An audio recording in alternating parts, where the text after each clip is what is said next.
భగ్గుమన్నారు, చాలా ఆవేదన. నాకు చాలా బాధ అనిపించిందండి. మీరు కొట్టుకు చావండి, ఏమైనా రాజకీయాలంటే జుట్లు పట్టుకోండి, అసెంబ్లీలో చొక్కాలు దించుకోండి, లేదా సమ్మెలు చేయండి, ధర్నాలు చేయండి, హర్తాలు చేయండి, ఏమైనా చేయండి, రోడ్డు మీద పడి కొట్టుకోండి మీరు. కానీ ఇంట్లో ఉన్న మహిళల జోలికి మీరు ఎందుకు వస్తున్నారు అంటే రాజకీయం చేయటం చేత కాదు కదా, చేత కాకనే వెన్నుపోట్లు అంటారనమాట వీటన్నిటినీ కూడా. అంటే ఒక వ్యక్తి మీద వ్యక్తిత్వ హననం అనేది ఎప్పుడైతే జరుగుతుందో మనిషి మానసికంగా కుంగిపోతాడు. మానసికంగా కుంగదీసిన తర్వాత వీళ్ళు సాధించేటటువంటి విజయం ఏముంటుంది? దేనికైనా కాలం సమాధానం ఖచ్చితంగా చెప్పి తీరుతుంది. మీరు పాజిటివ్ ఇస్తే మళ్ళీ తిరిగి మీకు అదే వస్తుంది మీ టైం వచ్చినప్పుడు, మీరు నెగిటివ్ వేస్తే టైం వచ్చినప్పుడు మీకు అదే జరుగుతుంది. ఈరోజు అది జరిగింది మాత్రం అదే. మీరు ఏ విధంగా చూస్తున్నారని నిజంగా వీళ్ళ నాలుకలు కొయ్యాలండి ఇలా మాట్లాడే వాళ్ళని.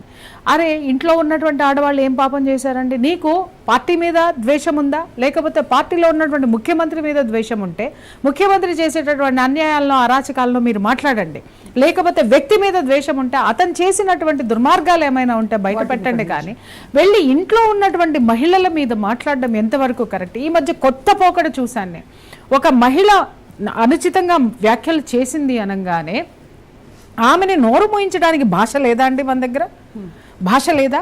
అతి నీచమైనటువంటి జుగుప్సాకరమైనటువంటి భాషతోటి మళ్ళీ మహిళలే ఆ మహిళ మీద దాడి చేస్తున్నారు. ఆ మహిళని మీరు ఎందుకు ఖండిస్తున్నారు? ఆవిడ భాష మీద కదా మీకు ఆక్షేపణ. మీరు మళ్ళీ దానికంటే నీచమైనట్టు, దానికంటే ఒక మెట్టు దిగజారిపోయి వ్యాఖ్యలు చేసుకుంటూ ఉసే ఇంకా మాట్లాడొద్దులేమ్మా. అరే ఇది రాజకీయ వేదిక లేకపోతే ఇంకా ఏమన్నానా? వీధిలో కొట్లాటలు చూసారా? నీళ్లు పట్టుకునే దగ్గర నీళ్ళ కుళాయి దగ్గర తగులాటల్లో చిలికి గాని వాళ్ళలాగా వెళ్ళి ఎంత దరిద్రంగా తయారయ్యాయో. ఒకప్పుడు వీధిలో కుళాయిల దగ్గర చూసేటోళ్ళము, లేకపోతే ఇంకెక్కడైనా అదేంటి జనరల్ స్టోర్ దగ్గర ఇవి తీసుకునేటప్పుడు అక్కడ చూసే వాళ్ళని కొట్లాడుకోవడం తోపులాటలో. అక్కడ మొదలై నీచంగా వ్యక్తిగతమైనటువంటి విషయాలకు వెళ్ళిపోయిన కొట్లాట్లు వాళ్ళ సోషల్ మీడియాలో చూస్తున్నాం. అది కూడా నిజంగా విచారించదగ్గ విషయం ఏంటంటే పొలిటికల్ ప్లాట్ఫామ్ మీద చూడడం అనేది సిగ్గుపడుతున్నానమ్మా. నేనైతే మాత్రం నిజంగా సిగ్గుపడుతున్నాను.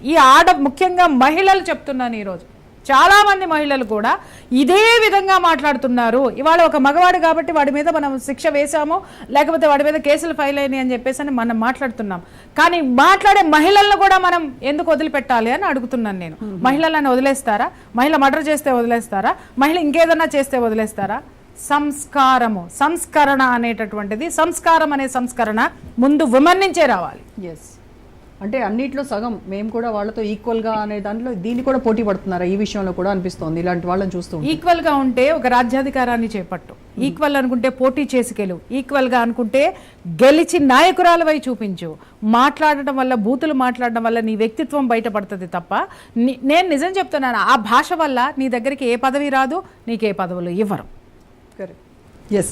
సో మస్తాన్ రావు గారు అంటే మహిళా లీడర్స్నే టార్గెట్ చేసుకొని మహిళా లీడర్స్ వాళ్ళ క్యారెక్టర్స్ని అసాసినేట్ చేసి వీళ్ళకి వచ్చేటువంటి ఆనందం ఏంటి? ఎందుకు ఈ రకమైనటువంటి సైకోలు తయారవుతున్నారు? వీళ్ళని మనము వాళ్ళ ఆలోచనలో మార్పు తేలేమా? వీళ్ళకి పూర్తిగా అడ్డుకట్ట వేయాలంటే ముందుగా పోలీసు శాఖ కానీ లేదంటే ప్రభుత్వాలు కానీ ఏ రకమైనటువంటి చర్యలు తీసుకోవాలంటారు?